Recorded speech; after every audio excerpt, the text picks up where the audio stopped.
Assalamualaikum warahmatullahi wabarakatuh.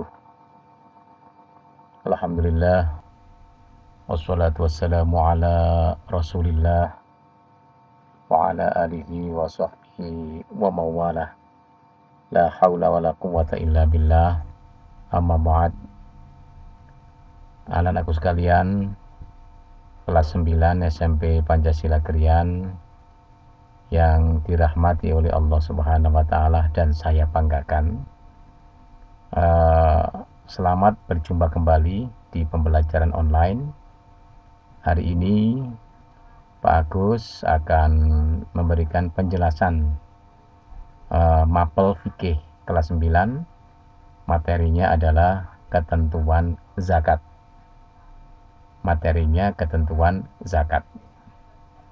Ini adalah materi yang sangat penting, yang wajib kalian pahami dengan betul-betul paham ya. Mari kita mulai pelajaran ini dengan membaca suratul Fatihah. Mudah-mudahan pembelajaran online fikih kelas 9 SMP Pancasila Krian materi ketentuan zakat pada hari ini membawa dampak manfaat, membawa dampak positif kepada kita semua. Ala hadiniyah bi barakatil Fatihah. Suratul ladzina an'amta 'alaihim ghairil maghdubi 'alaihim. Anakku sekalian, tujuan pembelajaran pada hari ini adalah bahwa diharapkan dengan sangat kalian nanti akan memahami tentang pengertian, tujuan, dan persyaratan zakat. Jadi apa pengertian zakat itu, apa tujuan zakat itu, dan apa persyaratan zakat, kalian bisa memahami dengan baik ya. Ini tujuan utama dari pembelajaran kali ini. Anak sekalian, yang pertama yang perlu kalian ketahui bahwa secara bahasa zakat itu berarti tumbuh. Artinya bahwa siapapun yang berzakat maka akan tumbuh, akan berkembang ya, akan tumbuh dan berkembang. Baik itu berkembang secara lahir maupun batin ya. Termasuk diantaranya harta bendanya akan berkembang, tumbuh, kemudian bertambah. Siapa yang sering berzakat, otomatis hartanya akan semakin bertambah. Ya.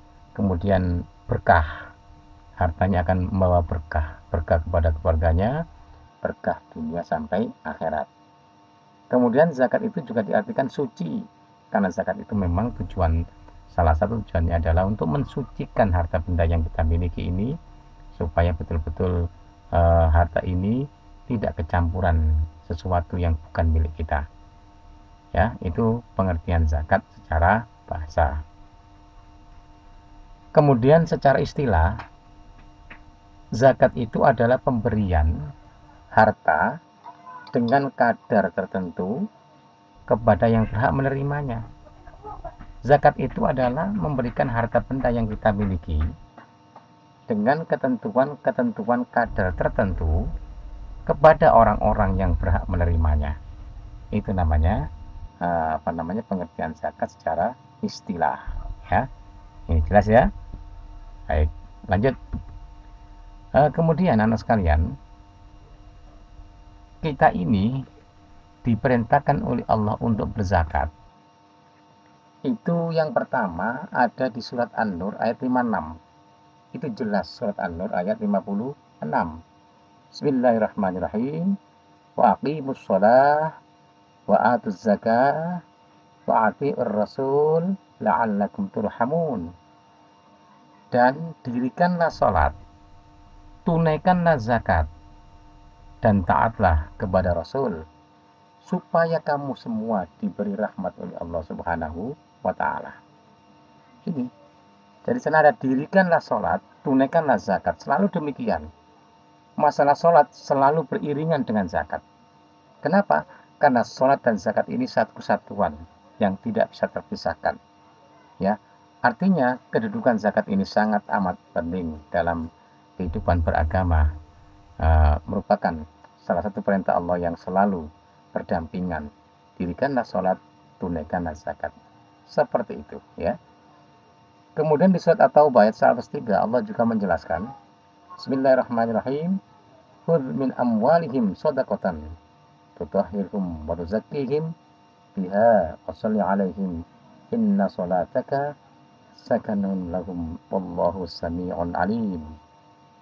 Ambillah zakat dari sebagian harta mereka. Dengan zakat itu kamu membersihkan dan mensucikan mereka, dan mendoalah untuk mereka.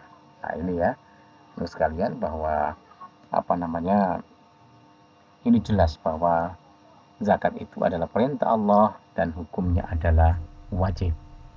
Zakat itu adalah perintah Allah dan hukumnya adalah wajib bagi umat Islam yang mampu. Orang yang meninggalkan zakat, orang yang punya harta benda lebih dari cukup, kemudian dia tidak mau berzakat, maka sebenarnya dia telah mengingkari Allah. Orang yang mengingkari Allah itu adalah kafir. Ya, jadi seorang yang mampu berzakat tetapi tidak mau berzakat, dia tergolong orang-orang yang kafir. Naudzubillah, tsumma naudzubillah min dzalik. Ya. Kemudian Rasulullah SAW juga pernah bersabda bahwa beliau mewajibkan zakat fitrah, ya, untuk mensucikan orang yang berpuasa. Artinya orang yang berpuasa di bulan Ramadan itu kemudian lebih sempurna lagi apabila diakhiri dengan membayar zakat fitrah. Itu hukumnya wajib bagi seluruh umat Islam. Baik, anak sekalian, kita lanjut. Kemudian tujuan dari pelaksanaan zakat itu adalah, tujuannya ini ya, coba dipahami. Yang pertama, bahwa zakat itu adalah perwujudan ketaatan seorang muzaki. Muzaki itu orang yang berzakat kepada Allah Subhanahu wa taala. Seseorang yang dikaruniai Allah harta berlebih, kemudian dia berzakat lillahi taala, sesungguhnya dia termasuk golongan orang-orang yang taat kepada Allah. Kebalikannya, ketika seseorang punya harta benda yang melimpah, kemudian tidak mau berzakat, sesungguhnya dia mengingkari Allah. Seseorang yang mengingkari Allah itu sebutannya adalah kafirun kafir. Naudzubillah ya, naudzubillahi min dzalik. Makanya ketika zaman Sayyidina Abu Bakar As-Siddiq memimpin sebagai khalifah, ada sekelompok orang di sebuah desa tidak mau berzakat. Dulu ketika Rasulullah masih hidup, mereka mau berzakat. Ketika Rasulullah wafat, kepemimpinan dipegang oleh Sayyidina Abu Bakar As-Siddiq, mereka tidak mau berzakat. Maka kemudian Sayyidina Abu Bakar As-Siddiq memerangi mereka, karena mereka termasuk golongan orang-orang yang kafir karena mengingkari zakat, tidak mau berzakat. Ya, ini yang pertama. Yang kedua, tujuan pelaksanaan zakat itu adalah untuk mensucikan diri dari kotoran kikir dan dosa. Orang-orang yang mau berzakat, maka dirinya akan menjadi suci, terlepas dari kotoran kikir dan dosa. Kikir itu adalah sebuah kotoran yang harus disucikan dengan berzakat. Dosa itu adalah sebuah kotoran yang harus pula disucikan dengan berzakat.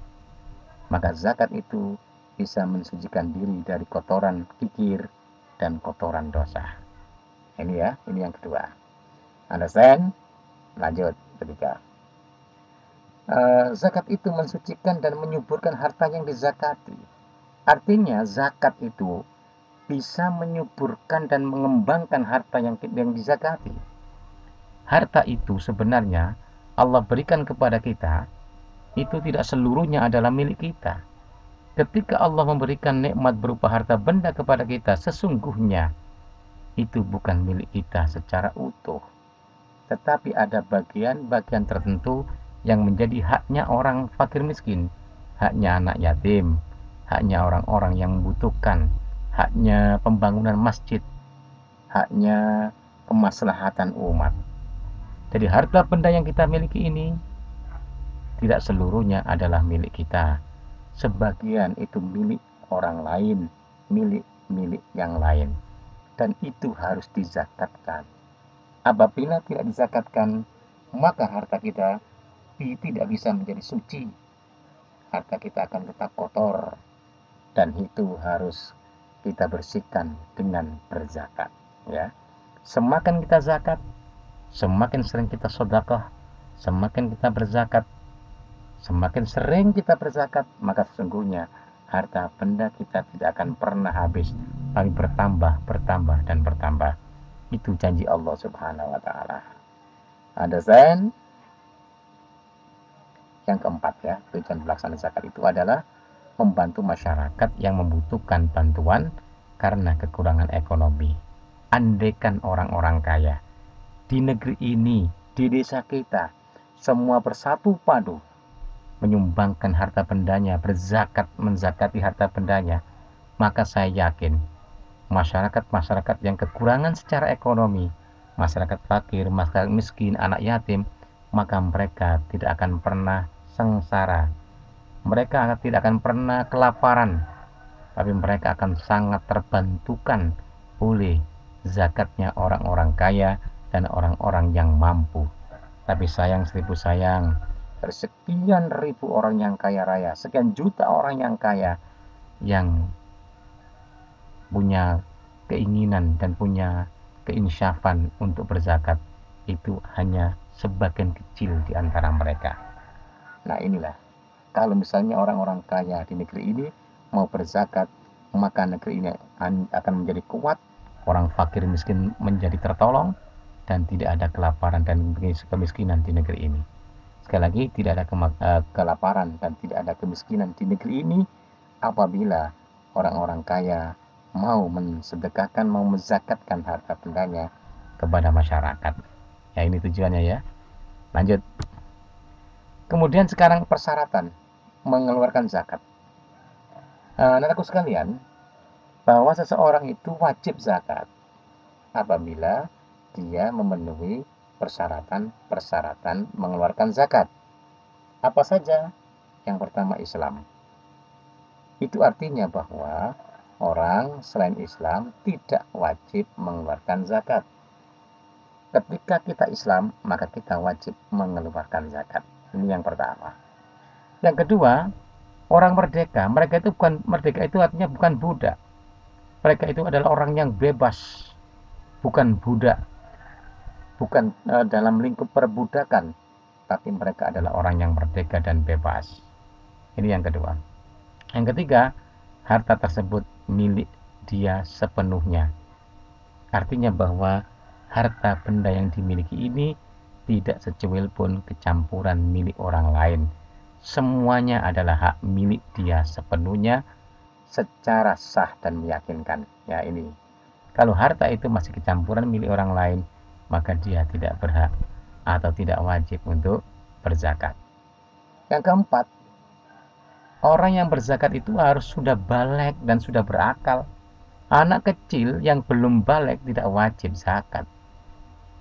Kemudian berakal, artinya dia bukan termasuk golongan orang-orang yang hilang akal.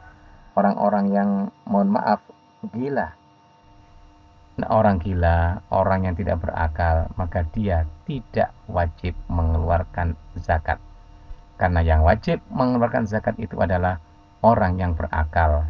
Artinya orang yang bisa menggunakan akalnya dengan baik. Wong gendeng, kemudian wong sing akali separuh tidak wajib zakat. Anak kecil yang belum baligh tidak wajib zakat. Ya, ini yang keempat. Yang kelima, bukan harta hasil hutang. Seseorang yang berhutang, katakanlah dia berhutang 1 miliar, tetapi uang 1 miliarnya itu adalah hak hutang, ya, hasil dari hutang, maka dia tidak wajib mengeluarkan zakat. Ini tolong dipahami ya. Kemudian yang keenam, harta itu sudah mencapai haul, yaitu harta itu sudah dimiliki selama 1 tahun. Misalnya kita punya harta benda atau punya uang sebesar 1 atau 100 juta rupiah misalnya. Pada tanggal 5 Agustus 2020 kita ini punya harta 100 juta, punya uang 100 juta pada tanggal 5 Agustus 2020. Maka kita wajib zakat itu pada tanggal 5 Agustus tahun 2021. Pas setahun. Kalau harta kita atau uang kita 100 juta tadi masih utuh 100 juta selama setahun, maka tanggal 5 Agustus tahun 2021 kita baru wajib zakat. Nanti sudah kita miliki selama setahun. Apabila pada tanggal 5 Agustus kita ini, harta benda kita ini sudah berkurang, katakanlah tinggal 30 juta misalnya, maka tidak wajib zakat. Nah, seperti itu ya. Nanti saya jelaskan lagi tentang nisab yang nomor 7 ini. Yang nomor 7 sudah mencapai satu nisab. Satu nisab itu dihitung 85 kg emas ya. Kalau kita punya uang nilainya 85 emas 85 gram ya. 85 gram emas. Kalau kita uangkan, katakanlah kalau misalnya harga emas itu 600.000 per gram, maka mencapai sekitar 60 atau 50 juta ya. Ya 50 jutaan. Jadi kalau kita misalnya punya uang lebih dari 50 juta 50 juta dalam setahun, jadi harta itu misalnya 5 Agustus kita punya uang 100 juta misalnya, kan lebih dari 50 juta. Nah 5 Agustus 2020 kita punya uang 100 juta, maka kita wajib zakat itu tanggal 5 Agustus tahun 2021. Kalau uang kita ini lebih dari sekitar 50 juta rupiah. Ya, uang kita masih lebih dari 50 juta rupiah. Apabila pada tanggal 5 Agustus tahun 2021 uang kita tinggal 30 juta, karena 30 juta itu kurang dari 50 juta, maka kita tidak wajib zakat. Ya, tenang sekali ya. Tolong nanti kalau kurang paham diulang lagi ya kalimat saya ini. Yang kedelapan, lebih dari kebutuhan pokok. Itu artinya bahwa kita ini wajib zakat apabila kebutuhan standar kita sudah terpenuhi. Standar kita apa? Kebutuhan kita standar kita misalnya untuk sandang, pangan, papan, membeli untuk pendidikan, untuk dari bengek ini, standar kehidupan kita ini sudah semua terpenuhi, dan kita masih punya harta benda yang lebih dari kebutuhan standar hidup manusia di negeri ini, maka kita wajib zakat. Kalau kebutuhan standar kita saja tidak bisa memenuhi, bayar SPP juga iso, kemudian mangane kadang pindu, kadang ping pisan sedina, maka kita tidak wajib zakat. Yang terakhir, syarat zakat itu adalah harta yang dizakati ada potensi berkembang. Misalnya kita ambil saja misalnya zakat, kita punya kambing misalnya. Nah, kambing kan ada potensi berkembang. Asalnya kita punya kambing 2 bisa menjadi 4, nek mana bisa menjadi 8, mana bisa menjadi sekian dan sekian, dan itu ada potensi berkembang. Maka kalau kita punya kambing atau punya sapi dan sebagainya, itu wajib dizakati karena benda itu ada potensi untuk berkembang. Nah, seperti itu ya sekali ya. Nah, 9 persyaratan mengeluarkan zakat ini, apabila kita sudah mempunyai ini, sudah memenuhi syarat 9 ini, maka kita wajib mengeluarkan zakat ya. Understand? Oke. Kita sekalian, kemudian setelah kita mempelajari itu, tentang pengertian zakat, kemudian tentang persyaratan dan sebagainya tadi, maka sekarang latihan soalnya itu mudah sekali, ya. Carilah di Google tentang Lazisnu. Lazisnu itu lembaga zakat, infak, sedekah, Nahdlatul Ulama dan gerakan-gerakannya. Kamu cari di internet apa Lazisnu itu, bagaimana gerakan-gerakan Lazisnu itu, bagaimana hal-hal yang terkait dengan Lazisnu, tolong dicari di Google. Kemudian kalian screenshot. Nah, screenshot ini tolong dikirim ke nomor WA saya. Screenshot dari Lazisnu ini ya, kasih nama dan kemudian eh, kirim ke saya. Tapi jangan lupa tetap kalian baca Lazisnu itu seperti apa ya. Lazisnu itu lembaga zakat, infak, sedekah, Nahdlatul Ulama.